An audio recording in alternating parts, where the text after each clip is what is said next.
Hey guys, welcome back again to Ken Tamplin Vocal Academy, where the proof is in the singing. I'm doing a series, and the series is called What Makes This Singer Great? And next up is Jeff Buckley. Before we get started, if you wouldn't mind, please like and subscribe to my channel. That'd be great. And don't forget to ring the bell so I can keep more videos coming your way.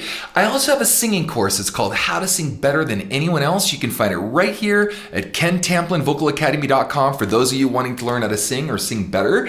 And I want to dedicate this episode to my student and friend, Felipe Tarantino. Now, we both share deep appreciation and love for Jeff Buckley. I'm going to get into why here in a second, but Felipe's got a really cool, awesome new album coming out, and I just can't wait till it releases. He's just a phenomenal talent and has the same kind of love I do for Jeff. Now, Jeff is kind of an acquired taste. So there's a lot of people that don't love him, and there's a lot of people that really love him. So I actually am more in the camp that really love him, and I'm going to explain why. So I want to say first what comes to mind when I think of Jeff Buckley. I think of intensity.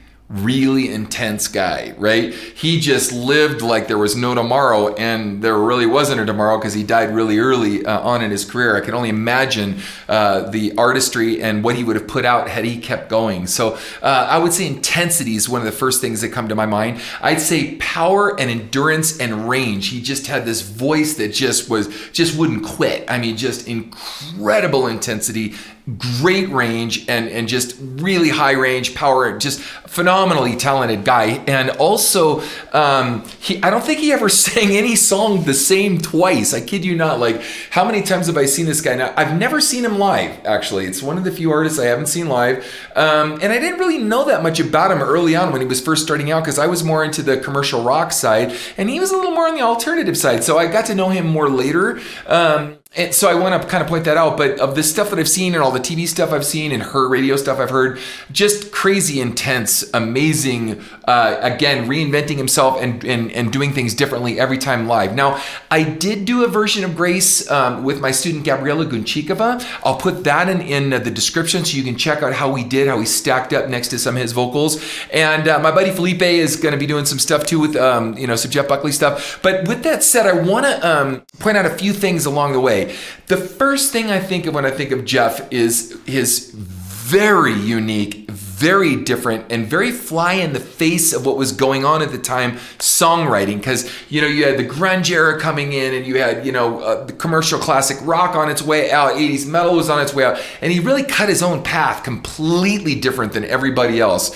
So I get the feeling that he just didn't give a flip about what people thought about his vocals and about his guitar playing. Also an extremely accomplished guitar player. In fact, he started out as a session guitar player in LA to make money, and then his singing and whatnot, kind of everyone knew of him later for that.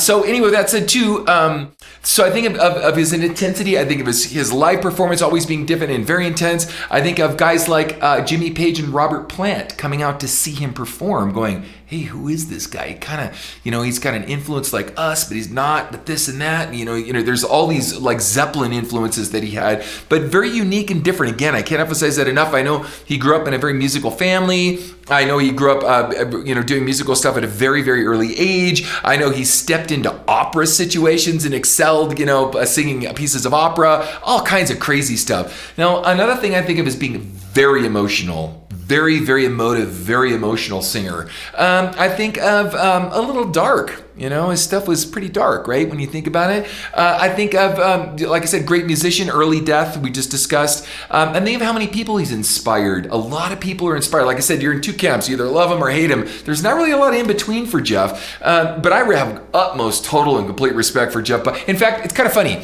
Do this. Guys, all you musician guys out there. For those of you that don't respect him, I just want you to get into a circle of musicians and then let's say you're in a cover band or you want to do a cover. Just tell your cover band that you want to do, Mojo Pin, or you want to do Grace, you want to do some tune by Jeff, and see what their reaction is. They're going to go, oh, you really think you're going to pull that off, right? So that'll be the reaction. So when you get that kind of reaction, you can't say foo-foo that away and say, oh, Jeff sucked because I didn't like his vibrato or he was pitchy or whatever things I've heard people say about him. Just the musicians that I know, and I know a lot of them, very high-level musicians, they'll go, oh yeah, right, you're going to do Buckley. That's why very few people cover him, and if they do, I haven't seen very many great covers of Jeff. Even the little thing that they do, there's like a contest, sing like Jeff Buckley, and they have these little festivals that you do. You go out and do Jeff Buckley tunes. I haven't really heard a lot of great, people reduplicating what Jeff has done. So that's another thing. So he's very difficult to reduplicate. And then also I talked about his songwriting, but he beat to his own drum, not just in his songwriting, but in his progressions and the way he played his guitar. His guitar was very untraditional, different tunings and different approaches and different rhythms and, and like I said, different polyrhythms and polychords coming across other chords that were kind of dissonant at times and just very, very unique. Let's see, other songs I think of him, of course, we think of Hallelujah, just did a phenomenal job on that tune. Maybe the best version I've ever heard, actually, straight up. I think Lover You Should Have Come Over, another great tune. I think of Last Goodbye. I just talked about Grace and Mojo Pen. I want somebody badly. My buddy Felipe did this, and I tried singing that about a month ago, and it was like an epic fail. I was going to do a vocal coach reaction to that, I was going to do a cover song to that and to Grace, and I went, I better practice this a little bit more and get in the spirit of Jeff, because I could hit the notes, but it didn't have the same spirit at all. So with that said, let's just dive in. I have a short clip here, but when we talked about intensity, I want to emphasize that again, and we're going to check him out here, and you guys tell me what you think.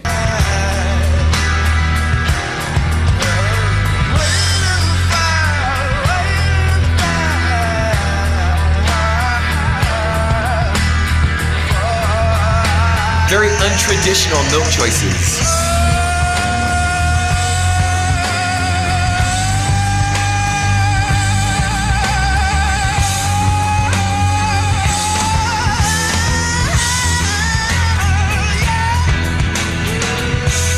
Okay, now I want to dissect this, right? I want to dissect this for both camps for a minute, because I think this is going to be really informative and really eye-opening.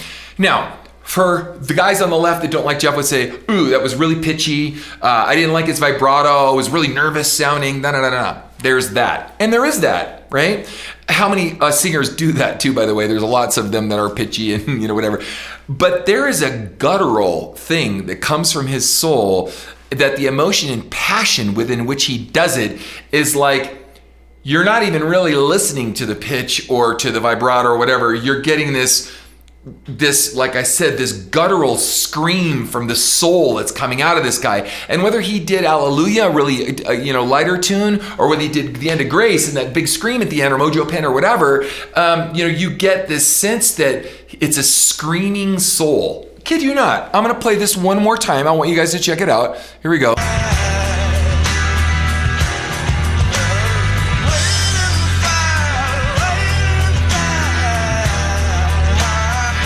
Leaving it all on the field, man.